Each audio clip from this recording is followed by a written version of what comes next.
ہے، ہم مناتے نہیں ہیں، وہ بھی سید الشہداء کے احترام میں، ان کے غم کے احترام میں لے جاتے ہیں رجب میں، لیکن ولادت ہے۔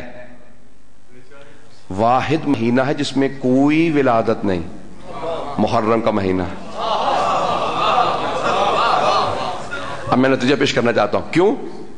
شعبان میں کوئی شہادت نہیں، محرم میں کوئی ولادت نہیں، شعبان میں کوئی غم نہیں، محرم میں کوئی خوشی نہیں۔ اے حسین، اللہ سبحانہ وتعالیٰ کہے گا اے حسین جہاں آپ کی خوشی ہے وہاں کوئی غم نہیں، جہاں آپ کا غم وہاں کوئی خوشی نہیں۔ اے حسین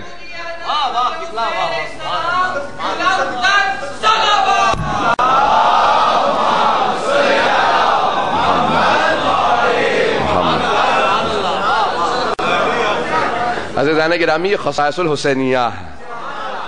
عزیزان گرامی، اس سرزمین کو جہاں پہ انبیاء آ کے لرزیں، روایات کے الفاظ ہے جب جناب اسماعیل پہنچے تھے نا تو کہا پروردگارہ یہ کون سی سرزمین ہے جہاں میری بکریاں پانی نہیں پینا چاہتی؟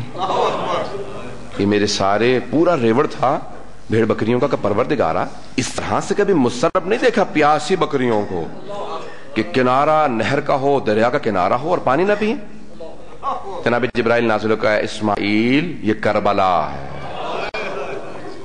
کہا یہ اضطراب کی سرزمین ہے، انبیاء آئے ہیں تو ان کے قدم لرزے ہیں۔ کہا پروردگارہ امتحان کی سرزمین ہے؟ کہا ہاں، لیکن ایک قطرہ سید الشہداء کے خون کا جو پہلا گرا، اللہ نے کہا حسین اب تک یہاں سکون نہیں تھا، اضطراب تھا، اے حسین آپ کے وجود کی، آپ کی ہستی کی عظمت کی وجہ سے اب یہاں اضطراب نہیں رہے گا۔ اب آپ جائیں نا تو آپ کو محسوس ہوگا کہ میں یہیں سے گیا ہوں۔ جب کربلا زیارت کے لیے خدا سب کو جانا نصیب فرمایا ہے، جب کربلا پہنچیں گے نا تو آپ کو محسوس ہوگا کہ نہیں، مصائب بہت ہوتے ہیں لیکن ایسا نہیں ہوتا کہ بے سکونی ہو۔ عزیزان گرامی، یہ عظمت خون سید الشہداء ہے کہ سید الشہداء نے کہا پروردگارہ یہ میرے خون کا پہلا قطرہ جو گرا کا اضطراب اٹھ گیا۔ یہ وہ سرزمین ہے جس نے کعبے سے کہا، امام صادق کے الفاظ ہے کہ اب ناز نہ کرنا، تیرے پاس حرم خدا ہے حسین ابن علی، سارے حرموں کے عظمت کو بچانے والا میرے پاس ہے۔ چھوٹے امام کے الفاظ ہیں کہ خانہ کعبہ نے ساری زمینوں سے کہا کہ اب کوئی ناز نہ کرے مجھ پہ، کہ سب کی عظمتوں کو بچانے والا میرے پاس ہے۔ پیش کروں جملے کو، میں اپنی ایک تحلیل پیش کرنا چاہتا ہوں خاص طور سے نوجوانوں کے لیے۔ عزیزان گرامی یہ تحلیل سنیے گا، اگر ایک گھر کے اندر کئی افراد ہوں، کچھ سن میں بڑے ہوں، کچھ سن میں چھوٹے ہوں، کچھ جوان ہوں، کچھ بزرگ ہوں، کچھ بچے ہوں، اور اس گھر کے اندر جتنے بڑے ہوں وہ سب بڑے بڑے منصبوں پہ فائز ہوں، تو وہاں پہ چھوٹے بچوں کو اپنی بات منوانا بہت مشکل ہوتا ہے۔ ایک تو چھوٹے ہیں، بچے ہیں، اور پھر باقی سب بڑے بڑے منصبوں پہ فائز ہیں۔ اگر ایک گھر کے اندر باپ صدر ہو، ماں وزیر اعظم ہو، نانا اسپیکر ہو، باقی سب بھی بڑے بڑے باعظمت ہوں لوگ، وہاں پہ اگر کوئی بچہ ہوگا نا تو اپنی بات منوانے کے لیے اس کو کوئی فوق العادہ کام کرنا پڑے گا، اعجاز دکھانا پڑے گا، کوئی بہت بڑا کارنامہ انجام دینا ہوگا تاکہ سب مان سکے۔ کچھ لوگ پہنچ گئے، سب کی توجہ ہو میرے ساتھ عزیزان گرامی۔ اور اگر کسی گھر کے اندر باپ سید الاولیاء ہو، ماں سیدۃ النساء العالمین ہو، نانا سید الانبیاء ہو، نانی ملیکۃ العرب ہو، دادا سید بطحا ہو، پورے مکے کا سردار ہو، دادی کعبے میں جاتی ہو، پتہ نہیں میں پیش کر پایا ہوں یا نہیں، کوئی چچا حمزہ سید الشہداء ہو، کوئی جعفر طیار ہو، بھائی جوانان جنت کے سردار کا مصداق ہو، وہاں پہ ایک 3 برس کا بچہ ہو، وہ سب سے مخاطب ہو کے کہے نانا آپ کی رسالت کو میں بچاؤں گا، بابا آپ کی ولایت کو میں بچاؤں گا، مادر گرامی آپ کی عظمت کو میں بچاؤں گا، بھیا حسن آپ کی عصمت کو میں بچاؤں گا. عزیزان گرامی اب یہ سارے بزرگوں کی محبتوں کے مرکز نہ بنے تو اور کیا بنے؟ اور فرمایا کہ جہاں اتنے باعظمت ہوں وہاں کوئی حسین ہو. اب سب کے سب مخاطب ہو کہ حسین آپ نے ہم سب کی زحمتوں کو بچایا. سارے انبیاء کی زحمتوں کو بچانے والی ہستی کا نام حسین ہے. عبادتوں کے بچانے والی ہستی کا نام حسین ہے. میں پیش کروں ایک جملہ آپ کے سامنے. یہ جملہ آپ سنتے رہتے ہوں گے. میں آج ایک تحلیل پیش کرنا چاہتا ہوں. عزیزان گرامی یہ سب زیارات میں جملہ آیا ہے السلام علیکہ یا ابا عبداللہ. اے ابو عبداللہ آپ پہ سلام ہو. سب کا اتفاق ہے کہ یہ سید الشہداء سے متعلق ہے. امام حسین کو کہا ہے. ہر امام نے جب بھی امام حسین کو سلام کر کے کہا نا کہ سلام ہو آپ پر ابو عبداللہ اے عبداللہ کے بابا آپ پہ سلام ہو. تو اس لیے کچھ علماء نے یہاں تک لکھا کہ نہیں ایک بچہ تھا جس کا نام عبداللہ تھا. ٹھیک ہے مجھے اس میں بحث نہیں ہے. لیکن ختم مرتبہ نے جب پہلی مرتبہ آغوش میں لیا تھا نا تو اس وقت کہا تھا یہ ابو عبداللہ ہے. بہت سے پہنچ گئے ہیں. میں ایک تحلیل پیش کرنا چاہ رہا ہوں انشاءاللہ تعالی آج کی مجلس کا میری طرف سے تبرک ہوگا. عزیزان گرامی ابو عبداللہ اور مستحب یہ ہے کہ اگر کچھ زیارت نہ یاد ہو تو نماز کے بعد کربلا کی طرف اشارہ کر کے کہہ دو السلام علیکہ یا ابا عبداللہ. نماز کے بعد کہہ دو اے حسین آپ ابو عبداللہ ہیں آپ پہ سلام ہو. نمازی کے بعد کیوں؟ مجلسی کے بعد کیوں؟ کیونکہ یہ عبادتیں ہیں. نماز عبادت ہے, مجلس عبادت ہے. توجہ ہے سارے مجمع کی. انشاءاللہ تعالی ایک مطلب کو پیش کرنا چاہتا ہوں. پورا خون جگر لگا کے پیش کروں گا, نہ سینہ صادر ہے نہ گلا, لیکن میں مطلب کو پیش کرنا چاہتا ہوں. عزیزان گرامی معصوم کا جملہ ہے. امام معصوم کا ہر امام نے سلام کیا تو کہا السلام علیکہ یا ابا عبداللہ. خود امام حسن مجتبیٰ نے بڑا بھائی ہوتے ہوئے جب بھی جناب سید الشہداء کو پکارا تو اکثر کہا ابا عبداللہ اے عبداللہ کے بابا آپ پہ سلام. عبداللہ کے بابا, عبداللہ کہتے ہیں اللہ کے بندے کو. عبداللہ اللہ کا بندہ یعنی اللہ کی بندگی کرنے والا, اللہ کی عبادت کرنے والا. عبداللہ یعنی اللہ کی عبادت کرنے والا. سارے مجمع کی توجہ. اللہ کی عبادت کرنے والے کے باپ یعنی اب قیامت تک جو بھی عبادت کرے گا, قیامت تک آنے والے ہر عبادت کرنے والے کے باپ کا نام حسین ہے.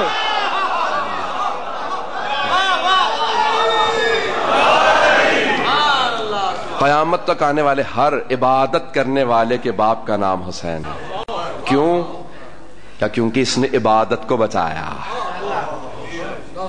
ایک بہت بڑا کمیونسٹ سوشلسٹ شاعر تھا, پوری زندگی دین کے خلاف لکھتا رہا, اسلام کے خلاف لکھتا رہا, توحید کے خلاف لکھتا رہا کہ میں خدا کو نہیں مانتا. بڑھاپا ہوا, جب بڑھاپا آیا نا تو دوبارہ لوگوں نے دیکھا مسجد میں آنے لگے, نماز میں جانے لگے, اس کے بعد آہستہ آہستہ مجلسوں میں آنے لگے.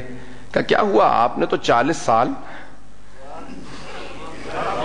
دین کے خلاف لکھا, یہ بڑھاپے میں کیا ہوا؟ موت قریب آئی ہے تو خدا کو ماننے لگے. کہا نہیں موت سے نہیں ڈرتا. کہ پھر کیا ہوا؟ کہ مجھے حسین نے خدا کو ماننے پہ مجبور کر دیا.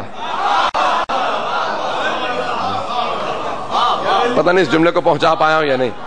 کہ مجھے حسین ابن علی نے خدا کو ماننے پہ مجبور کر دیا. کہ کیسے؟ کہ خدا کا انکار اس بات پہ کرتا تھا, ایتھیسٹ بن گیا, مشرک ہو گیا, ملحد ہو گیا اس بات پہ کہ اتنا ظلم ہو رہا, خدا کہاں ہے؟ کہ حسین ابن علی نے عصر عاشور میں سجدہ کر کے بتایا کہ اس سے زیادہ کہیں ظلم نہیں ہو سکتا. اس کے باوجود بھی میں کہہ رہا ہوں پروردگارہ تیرا بندہ تیری بارگاہ میں تو کوئی خدا تھا نہ جس کو حسین سجدہ کر رہا تھا.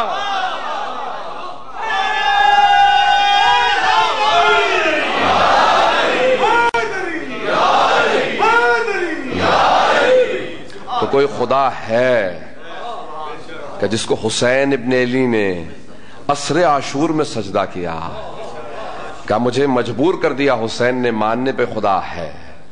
عزیزان گرامی آج یہ ساری عبادتیں اگر باقی ہیں تو ایک سید الشہداء کے سجدے کے نتیجے میں. کون ہے سید الشہداء؟ ایک تحلیل پیش کرنا چاہتا ہوں تاکہ اندازہ ہو کہ عظمت سید الشہداء کیا ہے. عزیزان گرامی، سید الشہداء کے اگر خطبوں اور دعاؤں کو دیکھیں اور ان کی پوری زندگی کو اگر آپ دیکھیں، احاطہ کریں کہ دیکھیں تو صحیح، یہ 57 برس، صرف 57 برس، اگر کوئی 1000 سال بھی جی لے تو وہ نقش نہیں چھوڑ سکتا جو سید الشہداء علیہ السلام نے چند لحظات میں عصر عاشور کے اندر آثار چھوڑے ہیں. ایک بہت بڑا سردار ہے کوفے کا، نام ہے اس کا عبید اللہ ابن عمر جعفی، جعفے قبیلے کا. عبید اللہ ابن زیاد ملعون نہیں، جس پہ ہر امام نے نام لے کے لعنت کی ہے. عبید اللہ ابن زیاد اس سے متعلق نہیں.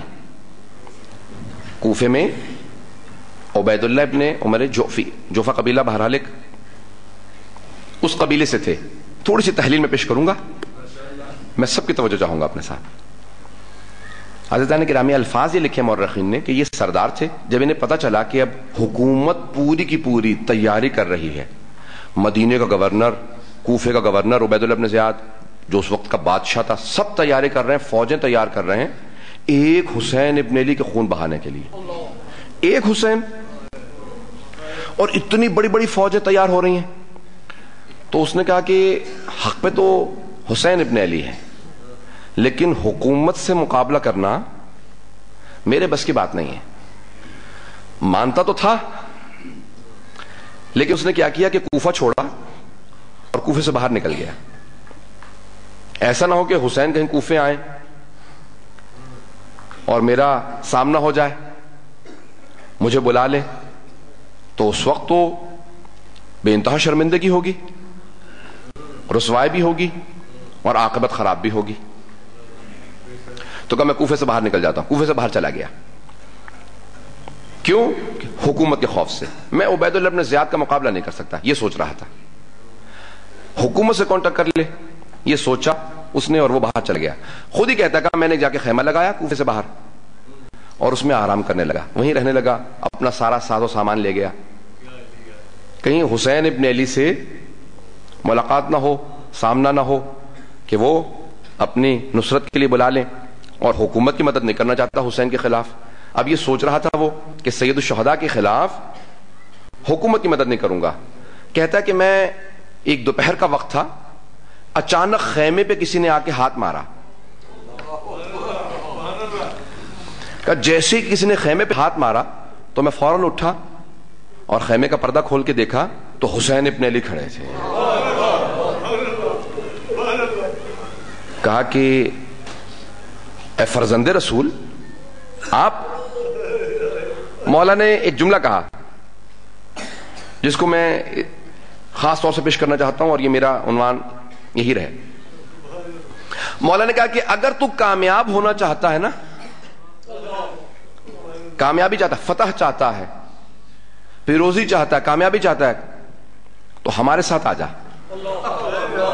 بہت بڑا جملہ ہے عزیزان گرامی. آج پوری مجلس کا اگر حاصل یہ ایک جملہ ہو کہ اگر کامیابی چاہتا ہے تو ہمارے ساتھ آ جا.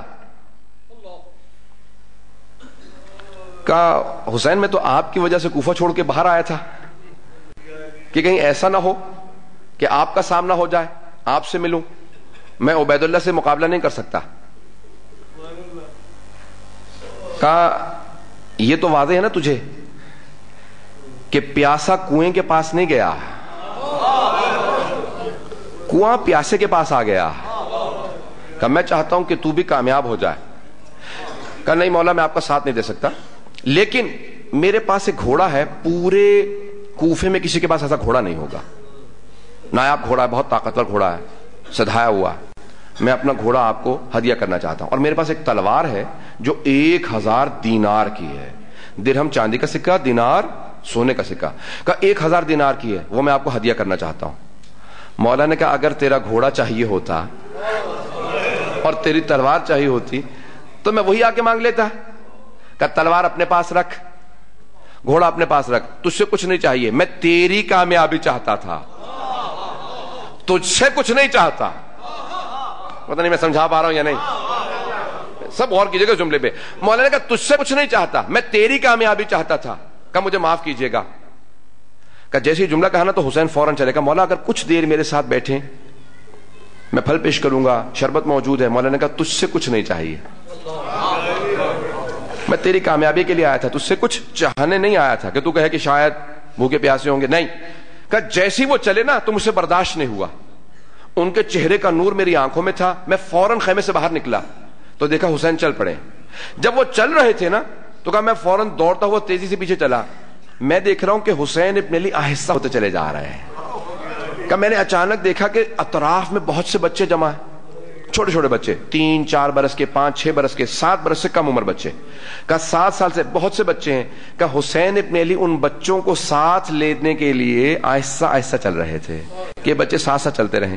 کہا وہ بچے ساتھ ساتھ چل رہے تھے، میں دیکھ رہا تھا اگر کوئی بچہ گرتا تھا حسین رکتے تھے، بچے کو اٹھاتے تھے، سینے سے لگاتے تھے، پیار کرتے تھے، پھر دوبارہ کھڑا کرتے تھے، چلتے رہو۔ کہا میں نے دیکھا کہ حسین ابن علی کے چہرے پہ کیسا نور اور جلال ہے کہ چہرے کو دیکھ کے میں سمجھ گیا یہی کامیاب ہے۔ اگر میں پیش کر پاؤں اس بات کو، کہ مجھے یہ یقین تھا کامیاب یہی کہ، لیکن وہ چلے گئے۔ کچھ عرصے بعد میں نے خبر سنی کہ ان کی شہادت ہو گئی، کوفے واپس گیا۔ کہ لیکن اس کے بعد پھر اب مجھ سے جیا نہیں جا رہا تھا، کھایا نہیں جا رہا تھا، اس کا ذہن پلٹ گیا۔ اس نے سب کو بتایا کہ میرے ساتھ یہ ہوا، اس کا ذہن پلٹ گیا۔ اس کے بعد اس نے خودکشی کر لی، فرات میں اپنے آپ کو گرا دیا۔ صرف ایک بات پہ یہی دہراتا رہتا تھا کہ زندگی کامیابی نہیں ہے۔ پتہ نہیں پہنچا پایا ہوں یا نہیں۔ اس نے کہا کہ میں جینا چاہ رہا تھا، مجھے حسین نے مر کے بتایا کہ زندگی کامیابی نہیں ہے، کامیابی حسین کے ساتھ مرنے کا نام ہے۔ کہ مجھے اس وقت اندازہ ہوا کہ کچھ چلے جاتے ہیں لیکن کامیاب وہی ہوتے ہیں۔ آج تک حسین ابن علی کا ذکر باقی ہے، یہ حسین ابن علی علیہ السلام کی کامیابی کی سب سے بڑی علامت۔ کسی کا اتنا ذکر نہیں ہوتا پوری دنیا کے اندر۔ عزیزان گرامی میں نے پوری تمہید باندھی آپ کے سامنے، اگر میں کامیابی پیش کر سکوں کہ کامیابی کیا ہے، کامیابی حسینیت ہے۔ حسین ابن علی علیہ السلام ہی کامیاب ہے، جو ان کے ساتھ ہے وہ کامیاب ہے۔ اس وقت بھی کامیاب تھا، آج بھی کامیاب ہے۔ جو حسین ابن علی علیہ السلام کے ساتھ ہیں وہ کامیاب ہیں، اور جو ان کے ساتھ نہیں ہیں وہ سب سے بڑے ناکام لوگ ہیں۔ عزیزان گرامی آئیں ذرا میں پیش کروں، سید الشہداء نے شب عاشور ایک جملہ کہا، سب کی توجہ ہے میرے ساتھ، سننا چاہ رہے ہیں عزیزان گرامی؟ اب میں نے ایک علمی موضوع کو لیا ہے اور وہ بھی آپ کی حسن سماعت کو اور محبت کو دیکھتے ہوئے، یہی میرا موضوع رہے گا۔ عزیزان گرامی شب عاشور سید الشہداء نے ایک آواز دی اور کہا دیکھو جو جانا چاہتا چلا جائے، جو جانا چاہتا چلا جائے، اور یہاں تک آواز دی کہ عباس چراغ کو گل کر دو۔ جناب عباس نے ہاتھ رکھا اور چراغ بجھا دیا کہ جو جانا چاہتا چلا جائے۔ تازہ تازہ امام حسین کی طرف آئے تھے جناب زہیر قین، امام نے آواز دی کہ زہیر قین اگر جانا چاہو چلے جاؤ، میں وعدہ کر کے کہتا ہوں میں زہرا کا بیٹا ہوں، میں پھر بھی روز قیامت تمہاری شفاعت ضرور کروں گا، میں شفاعت ضرور کروں، اگر چلے بھی جاؤ گے پھر بھی شفاعت کروں گا۔ کہ مولا کل کیا ہوگا؟ کہ کل شہید کر دیے جاؤ گے۔ کہ اس کے بعد کہ لاشوں کی بھی حرمتی ہوگی، لاشوں پہ گھوڑے دوڑائے جائیں گے، بہرحال سب کے لیے نہیں تھا، کہا لیکن بہرحال لاشوں کے سر قلم کر دیے جائیں گے، بہت ظلم کیا جائے گا۔ کہ مولا کتنی مرتبہ ایسا ہوگا؟ کہ ایک مرتبہ۔ کہ اے حسین ابن علی اگر آپ کی محبت میں، آپ کی ولایت میں 70,000 مرتبہ میرے لاشے کے ٹکڑے کر کے آگ لگا کے ہوا میں اڑا دیا جائے اور قبر نصیب نہ ہو، اب کیونکہ آپ کو پہچان چکا ہوں میں آپ کا ساتھ نہیں چھوڑوں گا، اب آپ کا ساتھ نہیں چھوڑوں گا کیونکہ میں آپ کو پہچان چکا ہوں۔ یہ ہے شب عاشور جو تحلیل پیش کرنا چاہ رہا ہوں۔ شب عاشور فرما رہا ہے جو جانا چاہتا چلا جائے، لیکن روز عاشور کیا کہہ رہے ہیں؟ عصر عاشور میں کہہ رہے ہیں حل من ناصر ینصرنا، ہے کوئی ہماری مدد کرنے والا؟ مولا شب عاشور میں تو آپ نے کہا جو جانا چاہتا چلا جائے، لیکن عصر میں کہہ رہے ہیں نہیں، جو جو مدد کرنے کے لیے آنا چاہتا ہے آ جائے. کیوں؟ آیت آزاد ہے معاذ اللہ؟ نہیں. مولا کیا فرما رہے ہیں؟ کہ شب عاشور دیکھ لو میرے اصحاب کو، اگر ان میں کوئی برا ہوتا تو چلا جاتا، نہ جا کے ان سب نے ثابت کر دیا ان میں کوئی برا نہیں تھا کہ یہ میرے اصحاب ہیں. اور اگلے دن کیا کہا روز عاشور کا؟ جو ہماری مدد کے لیے آنا چاہتا ہے آ جائے. ابھی بھی جب تم نے سب کو شہید کر دیا، میں پھر بھی دعوت دے رہا ہوں، ابھی بھی اگر آئے گا میں توبہ قبول کر لوں گا. جو آنا چاہتا ہے آ جائے. کوئی نہیں آیا. مولا نے کہا دیکھو میں یہ سمجھانا چاہ رہا ہوں کہ میرے دشمنوں میں اگر کوئی اچھا ہوتا، اگر کوئی اچھا ہوتا تو اس وقت میں نے توبہ کی ضمانت دی تھی. کوئی آ جاتا کہ اس وقت کسی کا نہ آنا اس بات کی علامت ہے ان میں کوئی اچھا نہیں تھا. سید الشہداء بتا رہے ہیں کہ میرے والوں میں کوئی برا نہیں تھا، میرے دشمنوں میں کوئی اچھا نہیں تھا، نہ اس وقت نہ اس وقت. عزیزان گرامی، جو آج تک حسین ابن علی کے دشمن ان میں کوئی اچھا نہیں ہے، آج تک آپ کو نظر آئے گا. عزیزان گرامی، روایت کے الفاظ ہیں سید الشہداء نے 5 مرتبہ یہ جملہ دہرایا، حل من ناصر ینصرنا. چھڑے امام کی روایت ہے. اب آئیں ذرا جملے کو سنیے گا. آپ سب لوگ جو پچھلے سال سن چکے ہیں، میں نے پہلی مرتبہ پچھلے سال یہاں پہ مجالس پیش کی تھی. میں مصائب تفصیل سے پڑھتا ہوں اور نہ مجھے خود ایک اطمینان محسوس ہوتا ہے اگر مصائب نہ پڑھوں، یا رو لوں یا رلا لوں تب اس کے بعد اطمینان محسوس ہوتا ہے. عزیزان گرامی، مآل مجالس مصائب مجالس ہے. محصل جو ہے آئیں ذرا پرسہ پیش کریں گے. 2 ہستیوں کو جب بھی مجلس میں آئے تو 2 ہستیوں کو پرسہ پیش کرنا لازمی ہے جو وارث ہیں اس عزاداری کی. کون ہیں وہ 2 ہستیاں؟ پہلی ہیں جناب سیدہ اور دوسرے ہیں امام زمانہ. باقی تو سب کی عزاداری ہے. جو جو کربلا میں تھے ان کی تو آپ عزاداری کر رہے ہیں. ہر بی بی کی، ہر شہید کی، ہر اسیر کی، ہر شہید کی عزاداری ہے. ان 2 کو پرسہ ہے. آئیں ذرا پرسہ پیش کریں گے. جملے سنیں. میں نے تو بھی صرف ابتدا کی ہے، بہت سی آنکھوں میں پہلے ہی آنسو آ گئے ہیں. سنیں جملے. جناب سید الشہداء نے 5 مرتبہ کہا حل من ناصر ینصرنا. چھٹے امام فرماتے ہیں پہلی مرتبہ جب کہا نا ہے کوئی ہماری مدد کرنے والا، تو پہلی مرتبہ میں چھٹے امام کہتے ہیں کہ خود خداوند متعال نے کہا حسین اگر آپ کہیں میں آزمائش ٹال دوں، کہ پروردگارہ اتمام حجت کر رہا ہوں، جو میں نے طفلی میں وعدہ کیا تھا اسے پورا کروں گا. میں فرار نہیں کرنا چاہتا ہوں شہادت سے. دوسری مرتبہ کہا حل من ناصر ینصرنا. تو چھٹے امام کہتے ہیں میرے دادا زین العابدین نے آواز دی. کیا آواز دی؟ کہ پھوپھی اماں میرا عصا لا دیجئے، میری تلوار لا دیجئے. پوچھا بھتیجے تلوار کیوں چاہیے، عصا کیوں چاہیے؟ کہ تلوار اس لیے کہ میں اپنے بابا کا دفاع کروں گا. کر عصا؟ کہ عصا اس لیے کہ مجھ سے کھڑا نہیں ہوا جا رہا. مسئلہ الہی تھی نا، امامت کا بچانا واجب تھا، اس لیے امام کو اتنی کمزوری تھی کہ نہیں امامت بچ جائے. کہا کہ پھوپھی اماں مجھ سے کھڑا نہیں ہوا جا رہا، عصا لا دیجئے. سید الشہداء واپس آ کر بیٹا آپ پہ تعظیم بھی واجب نہیں ہے، آپ پہ جہاد بھی واجب نہیں ہے. اس وقت 2 جملے ایسے کہے جو ہم سے متعلق ہیں، اپنے شیعوں سے متعلق ہیں. مولا سجاد کہتے ہیں جب اس وقت میرے بابا آئے نا، جب میں تعظیماً کھڑا ہوا کہ نہیں آپ آرام کیجئے، اور مجھے دوبارہ اسی چٹائی پہ لٹایا، میرا دایاں بازو پکڑا، اسرار امامت سونپنے کے بعد ایک جملہ کہا کہ سجاد میرے شیعوں سے 2 باتیں میری طرف سے کہہ دینا. اپنے شیعوں کو یاد کیا کہ شیعتی مہما شربتم ما عذب فذکرونی. اے میرے شیعوں جب بھی ٹھنڈا پانی پینا مجھ مظلوم کی پیاس کو ضرور یاد کرنا. وَأَنَا السِّبْتُ الَّذِي مِنْ غَيْرِ جُرْمٍ قَتَلُونِي. میں رسول خدا کا وہ نواسا ہوں جس کو بڑی مظلومیت سے ذبح کیا گیا. جملے سنیں گے. اور دوسرا جملہ کیا کہا؟ کہا کہ اے سید سجاد میرے شیعوں سے کہنا یا لیتکم فی یوم عاشوراء جمیعاً تنظرونی. اے میرے شیعوں کاش تم سب کربلا میں موجود ہوتے اور دیکھتے میں نے اپنے بچے کے لیے کیسے پانی مانگا تھا.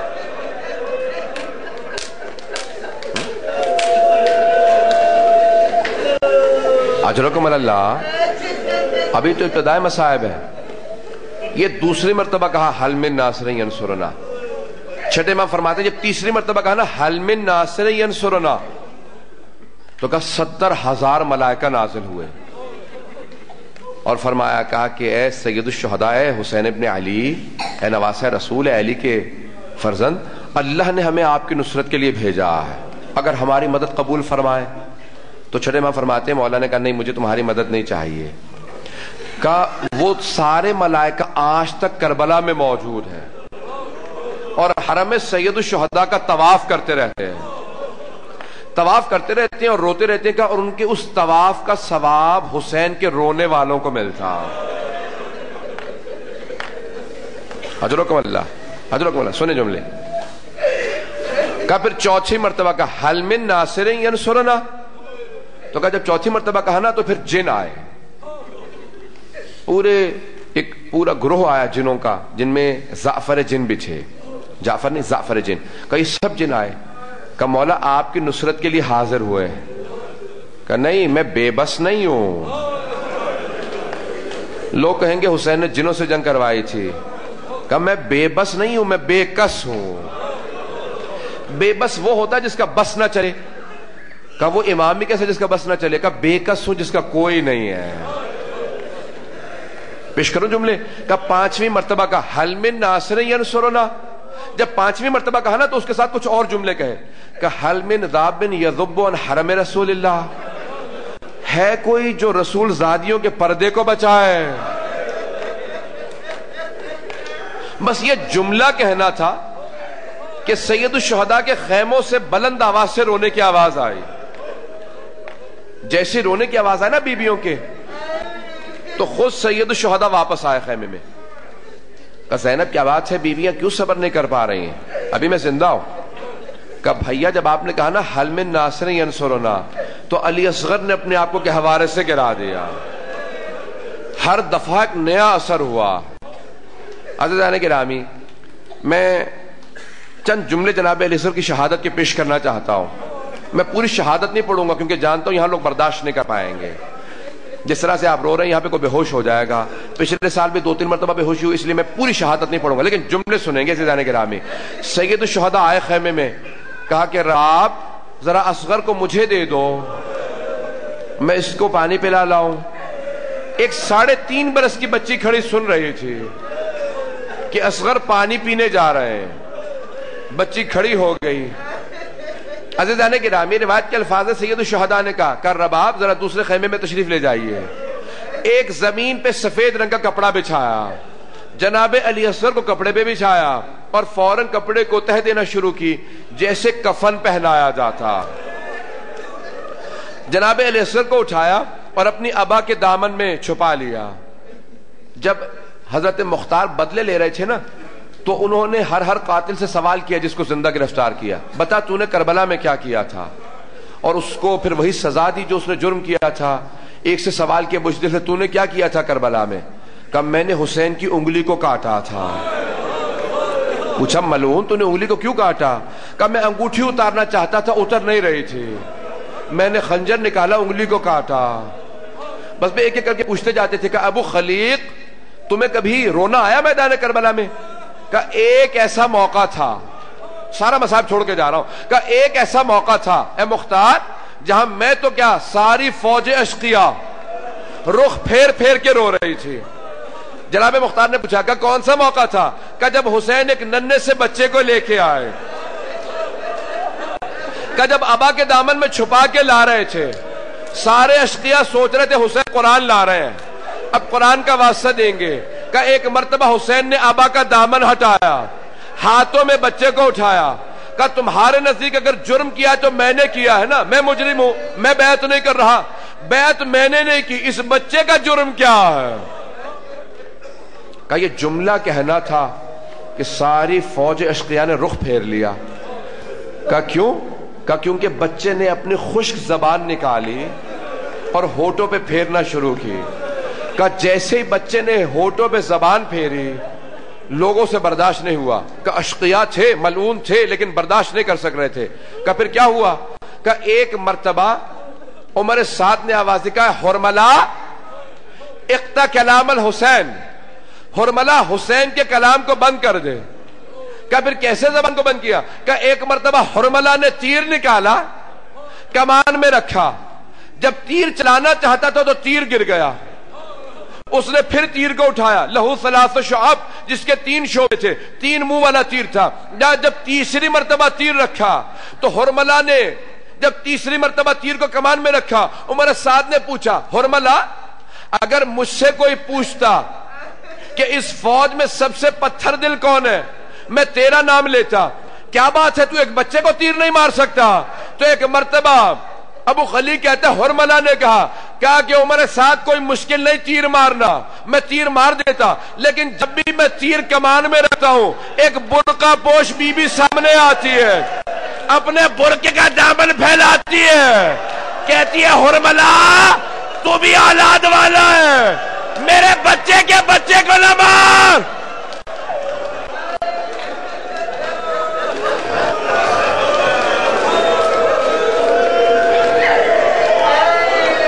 اجرکم اللہ کہ اس بی بی کو جب بھی دیکھتا ہوں تیر ہاتھ سے چھوٹ جاتا،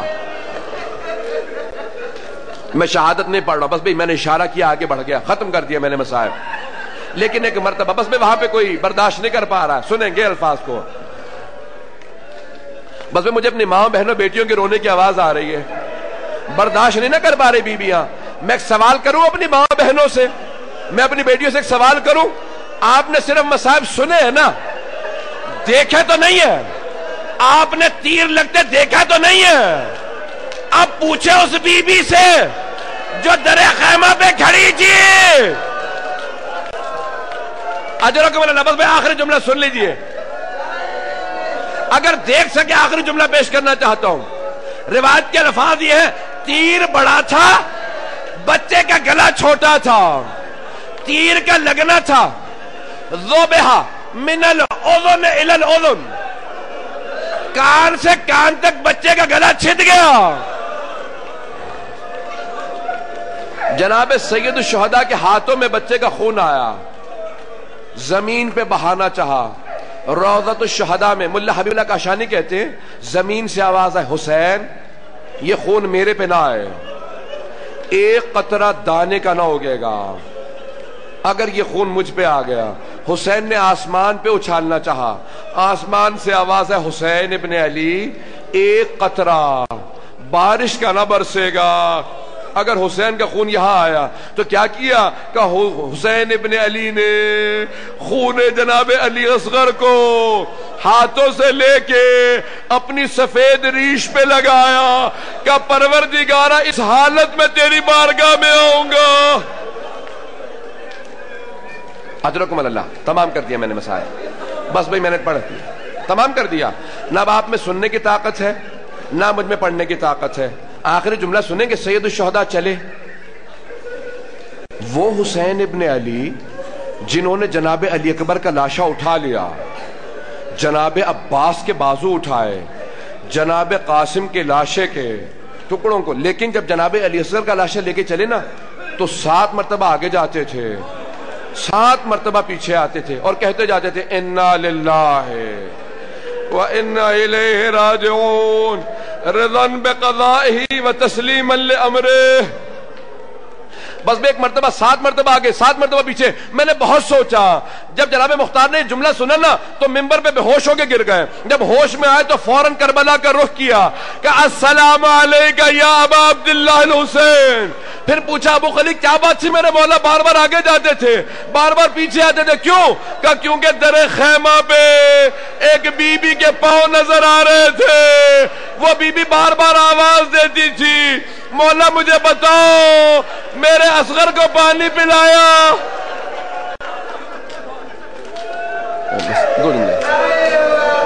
بس میں برداشت نہیں کر پا رہے، مجھے کہنے میں آدم شروع کرا، آخری 2 جملے سن لیجئے، برداشت نہیں کر رہے نا آپ، آخری جملے سن لیجئے۔ عزیزان کرام میں نے تمام کر دیا، آخری جملے سن لیجئے، ہاتھ جوڑ کے پیش کرتا ہوں، سانس لے لیجئے۔ مسلسل رونا بڑا مشکل کام ہے بھائی، آنسو خشک ہو جاتے ہیں، سینے میں درد ہونے لگتا ہے، کمر ٹوٹنے لگتی ہے، یہ مسلسل رونا بڑا مشکل کام ہے۔ مسلسل رونا جناب زینب کا کام تھا، یہ مسلسل رونا سید سجاد کا کام تھا، مسلسل رونا جناب رباب کا کام تھا، بس میں آخری جملے سنیں گے. آئے سید الشہداء واپس. ایک چھوٹی سی بچی نے سوال کیا کہ بابا پانی پلا دیا اصغر کو؟ کہ بیٹی ایسا پانی پلایا اب کبھی پانی نہیں مانگے گا. کر رباب کل جب لاشیں پامال ہوں گے نا، میری آخری حسرت ہے اصغر کا لاشا پامال نہ ہو. کہ مولا کیا کریں؟ کہ آؤ خیمے کے پیچھے علی اصغر کو دفنا دیں. جناب سید الشہداء نے اپنی تلوار کے نیام سے ایک ننھی سی قبر کھودی. ہر مرثیے میں آئے نا یہ جملے.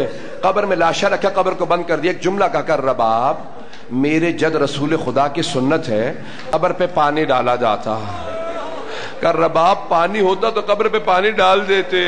جناب رباب نے کہا مولا قیامت تک آنسو بہا سکتے ہو. بس میں رونا شروع کیا. سید الشہداء چلے گئے. 11 محرم کا دن نکلا. انہوں نے ایک ایک لاشے کے سر کو قلم کیا، نیزوں پہ بلند کیا. ایک مرتبہ کسی نے آواز دی ہم نے حسین کے علاوہ 72 کو شہید کیا تھا، ایک سر کم ہے. کسی ملعون نے کہا میں نے اپنی آنکھوں سے دیکھا تھا حسین نے خیموں کے پیچھے کسی کو دفنا دیا تھا. خیمے جل چکے تھے. 4 آدمی گھوڑوں پہ سوار ہوئے، ہاتھوں میں نیزے لیے، گھوڑے دوڑاتے جاتے تھے، زمین میں نیزے مارتے جاتے تھے. جناب رباب دونوں ہاتھ سینے پر رکھ کے کھڑی تھی. اتنے میں ایک نیزہ زمین میں گیا. اب جو نیزہ نکلا اس میں ایک ننھا سا لاشا تھا. جناب رباب نے آواز دی مولا یہ آپ کی آخری حسرت